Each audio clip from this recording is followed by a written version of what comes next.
We are here. Hi, Instagram people. Thank you. I don't know if in Facebook and YouTube you can see us and if it's working. Oh, I think now it's working better. Now I can see comments and reactions. Okay. Guys, we're learning, please. This is our first live. Okay, there you go. What I was saying, yes, that we have been confronted and we're going to know now what's important and what we thought was important just because we had everything that we really needed. And I really hope this starts a change in consumer behavior and we see a more conscious consumerism, which is what you're talking about. I hope that. Exactly.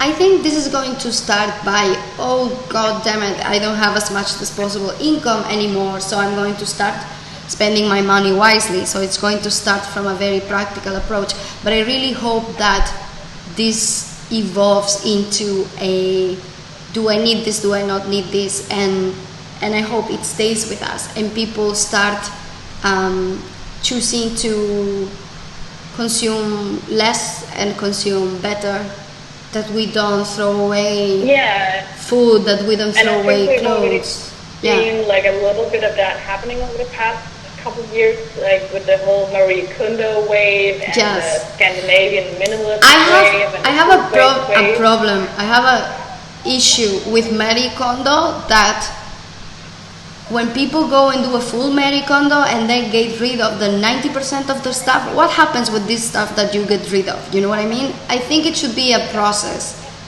I think it can backfire this, oh, I go to your house and I throw away 90% of what you own. I think minimalism is a good thing, but I think there has to be a process because there is a limit of what can be donated, repurposed, and so forth. And I don't know if for a lot of people this Marie Kondo thing becomes like a flash diet, you know, like you lose 30 kilograms and then you win them again. Like I get rid of all my stuff and I feel very good for a month and a half. And then I feel like my house is so empty and I start buying new things because my closet has more space and I need new shoes and I don't have any anymore. I don't know. I mean, it could be, but I guess if people are already starting to get into the less is more mindset, then moving into this new age of post-pandemic, it's gonna be easier to not fill that closet again with stuff because we won't have the same disposable income, or we will at least have the option of saying, hey, I don't want to use my money on something unsustainable like that. I want to make sure we move in a better direction going forward. I'm going to buy my sneakers from companies that don't pollute and create massive air pollution problems, or I'm going to buy my products from companies who don't have huge CO2 emissions or contribute to water scarcity.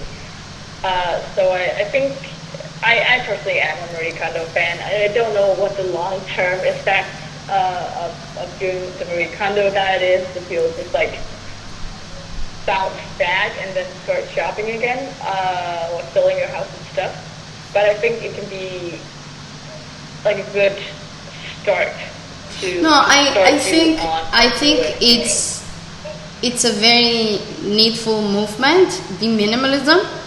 I just, you know, the strategist in me gets frustrated at this way of choosing, like, because maybe there's something very stupid that sparks you joy. I mean, I used to have these booties, like they were a knockoff of Miu Miu that I got in China. They were covered in glitter and I loved them so much, and I never wore them ever.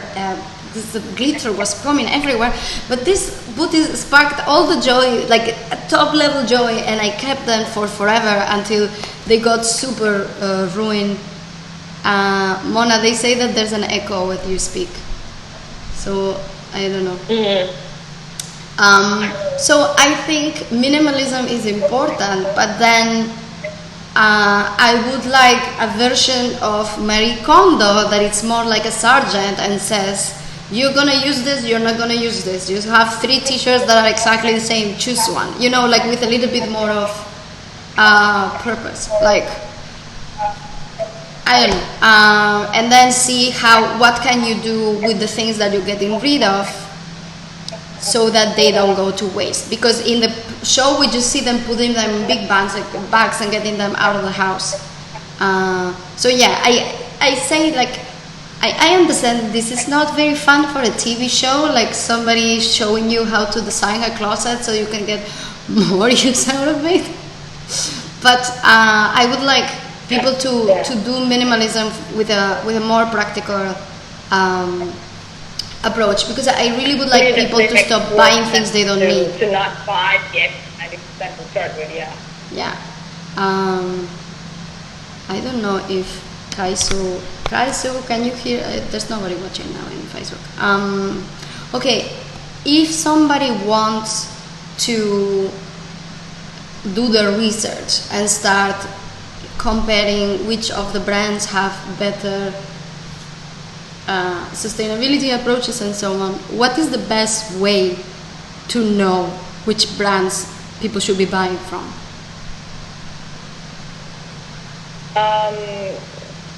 So the SDGs are really helpful now. If you have a company who openly say we support this SDG, a Sustainable Development Goal from the United Nations, then well, at least know they have thought about it. They have thought about it and allocated enough resources to make a plan for what they're going to do with this product. So that's a good rule of thumb. Look for offsetting. If this is something the company does, look for any type of especially water conservation efforts and biodiversity efforts. If these are listed on the website,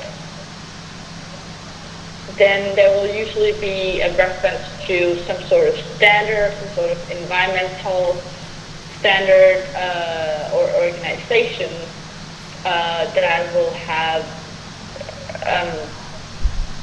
verified this impact. So I would say, like, find, you know, start with a Google search, like, okay, 10 sustainable companies to know about right now, or something like that, 25, and then you will find those big collective clickbait lists. But they're actually a really good starting point for figuring out, like, oh, okay, like Organic Basics, they are an underwear company, and they are actually really good with their environmental impact. So that's actually a really good way to get started. Okay, that's cool. Let me think. What else can we talk about? We don't have a lot of people right now. I have 3 people in Instagram, and I think nobody in Facebook. But if people, or if you're there and I cannot see you, if you have any questions for me or for Mona, you can shoot them up in the comments. Okay, yeah, so this... being told there's an echo when I see, but I don't think I can fix it, unfortunately. I mean, I think as a first attempt, this is not bad. Besides for the fact that I think people in Facebook could not hear or see us for a long time, but that might have been my connection. I'm okay. I'm happy to have a chat. So another thing that's honestly really interesting right now, if you want to get really into sustainability, is I always tell people that the number one thing you can do to be sustainable is to vote. You need to vote for a political candidate or party who is interested in sustainable development and who has a track record of actually doing what they say they're going to do and taking these matters seriously. And currently we are seeing a global stress testing of every political party in every nation. So if you're not sure which political party votes or makes decisions based on science, then now is a really good time to figure that out, because a lot of, unfortunately, some nations have not put their faith in their scientists and are hence behind the curve and are struggling to get a handle of on the pandemic. And these are the same nations and parties who also do not address climate change in a way it should be addressed. This is another thing. And the same with a number of other environmental issues.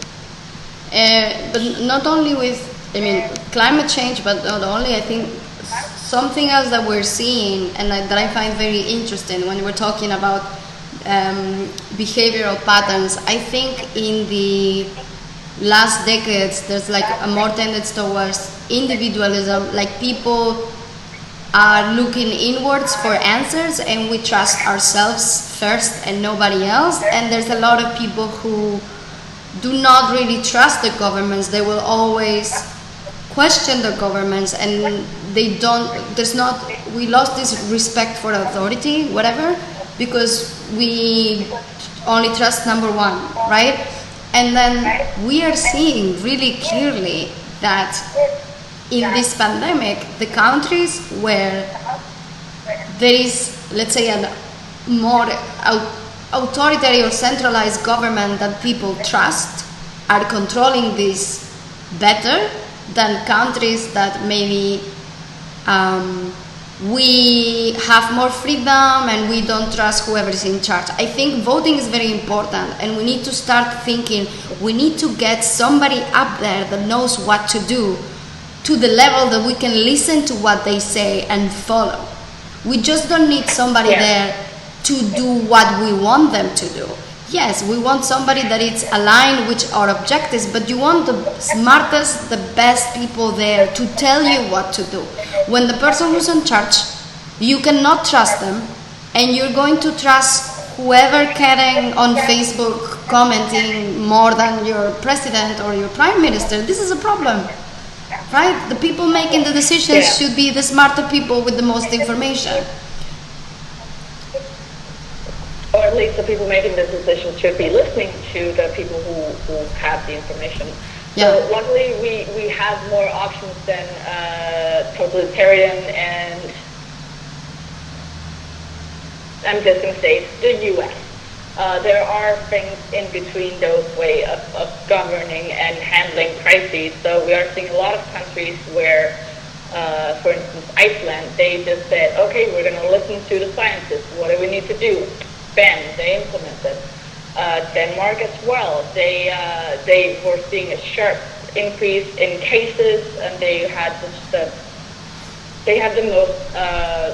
basically the sharpest curve in Europe at some point, and then decided to implement a lot of initiatives and have now, knock wood, so far started to flatten the curve. So it is possible to be an open democracy and have freedom of speech, freedom of movement, and have a lot of citizen rights, but still have a governing body who listens to scientists and to advisory boards that know what they're talking about and acts on it for the common good. Yeah, I think the Scandinavian countries are famous for having really, really prepared people on the government. Like you have, it's not professional politicians. You got like really educated, experienced people who know what they're talking about. People trust the government. You trust your government not because you are a mindless sheep. You trust your government when you have a government that can be trusted. I would love to. I'm in Vietnam right now, and if I could go to the president or the prime minister and give him a hug, I would, because they are being super smart in all the measures. They are, making them stronger when they need to. Today, there were 0 new cases. and they went on imposed self-isolation in the whole country. The first time there was a patient whose contagion they could not track. So the first time there was a positive case that they didn't know how this guy got the virus. The first time, whole country lockdown, you stay at home. And I think since January there's been a total of 240 cases only, 0 deaths. And they are being like, right now, it's for some people it's very annoying, because now every foreigner that entered the country after 1st March, it's been called, the police is checking on them, they're getting tested. So it's been a lot of struggle for a lot of people. But obviously they're taking things seriously, and when they're taking things seriously and they're communicating, because they're constantly communicating, informing the public, giving them tools, you know what I mean? 1 month ago already they developed an app so people could do a health declaration directly on the app. They did one for Vietnamese people in Vietnamese, they did one for foreigners in English. So you could do your health declaration directly in the app. If you have some concerns, you have hotline since, but there is hotline since there were 16 cases. You know what I mean?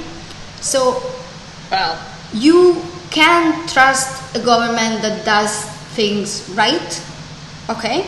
And then if you have a government that does things right, you should trust them and not think that you're smarter than everybody, because this is also what is causing a lot of troubles in some of the socialist countries, that people is used to do whatever they want and they think they're smarter than anyone, so they're trying to trick the system. And there were pictures, I don't know if in Italy or Spain, of somebody dressed like a dog to go on the street, like with a dog Halloween costume or something. People renting dogs for money so that their neighbors can go outside on the streets. Like, seriously, guys, no, not cool. Don't do that. So, voting, yes, this all comes because you were saying voting is very important. Yes, voting is very important. Exactly. Vote for Voting somebody. And keeping your politicians accountable. Yes. Keep them accountable. Don't just let them, both in terms of this pandemic, but also in terms of everything else, and especially when it comes to climate change and environmental protection. Keep them accountable.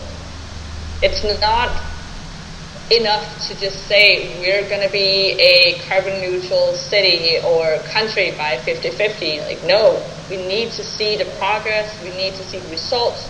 We need to see what you're actually doing to get us there. And it's important that we as citizens demand that. And this is something you can do already from your home, online. There are so many local groups that you can team up with. Extinction Rebellion is just the one off the top of my head, but usually like any country will have groups that you can join online, and petitions you can sign to keep your politicians accountable. That's good. Okay, we're going to slowly wrap up. We don't have a lot of people, but if somebody has a question for Bona or for me, now it's the time. Write it down on Facebook, on YouTube. I don't even know if YouTube is connected.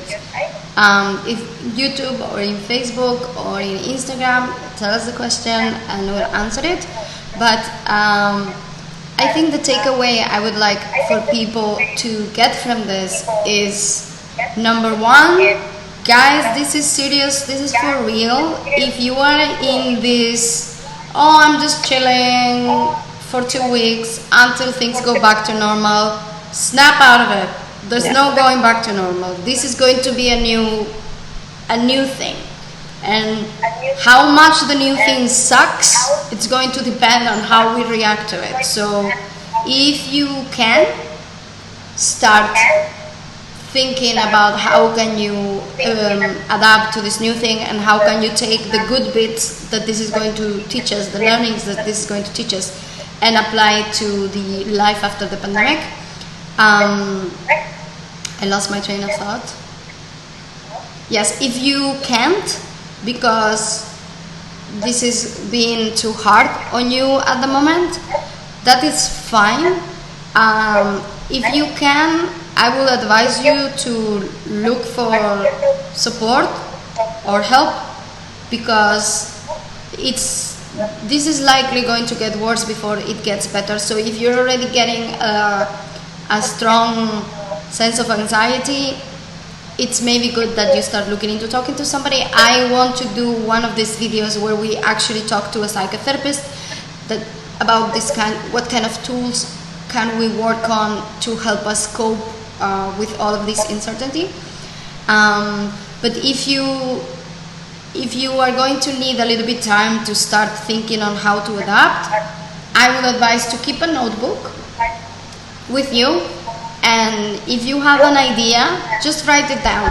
Don't give it much more thought, just keep it there, plant it on your notebook, and then when you start having a little bit more of energy, or one day, because you know your mood is going to fluctuate, so maybe one day you're feeling more positive and you're feeling more productive and creative, go to your notebook and see if there's something that you can act on.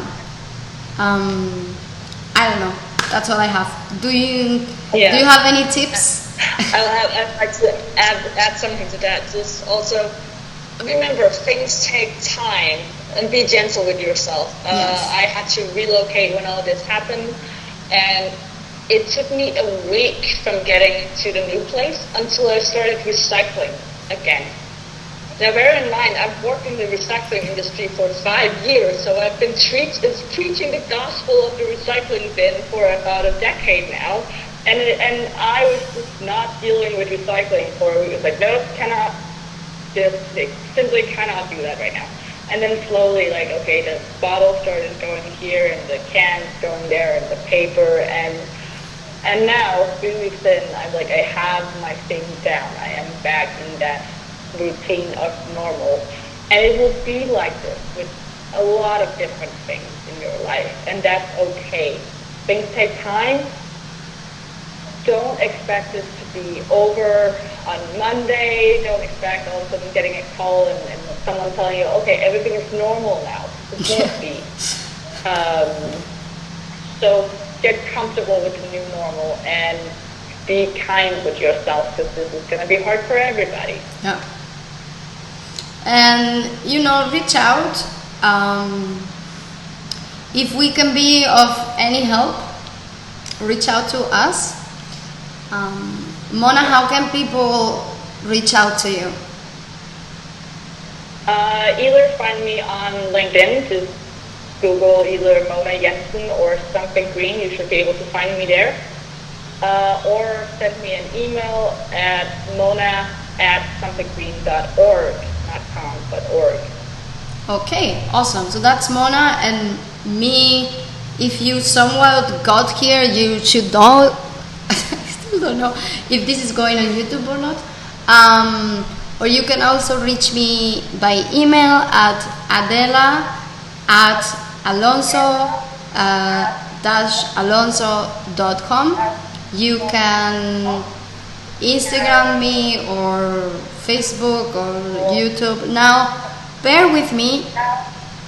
I am not being great at replying my messages lately. I will get to you, but it just might not be right away. I think I also have my ups and downs, guys. Like, we're all going through the same thing, and I'm starting to get a little bit better. I will get back to you. Just please, if it takes me a couple days, don't think I'm ignoring you. It's just like something else happened that day that I needed to take care of. And so the takeoff is we are in this together. This is gonna suck for quite some time, but if we join forces, it's gonna suck a little less. Be kind to yourself, and if you need help, reach out. Mona, thank you so much for joining in this experiment, because I have no idea how this went. Thank you guys for watching, if you watched at some point. I want to do one of these live videos every week. I want to talk about different things. I still don't have a psychotherapist to talk to, so if you're listening and you're a psychotherapist, or if you know somebody or a psychologist that you think it's going to be interested, please put them in contact with you, with me, with you too, why not? We're going to be talking about education, we're going to be talking about working remotely, we're going to be talking about staying healthy, and we're going to be talking about many things. If there is something that you would like to talk about, let us know. And yeah, see you next week. Thank you so much, Mona. Lovely talking to you as always. Thank you. Great talking to you. See you guys. I don't know how to stop this now. Okay. I'm gonna stop the Instagram first. Bye.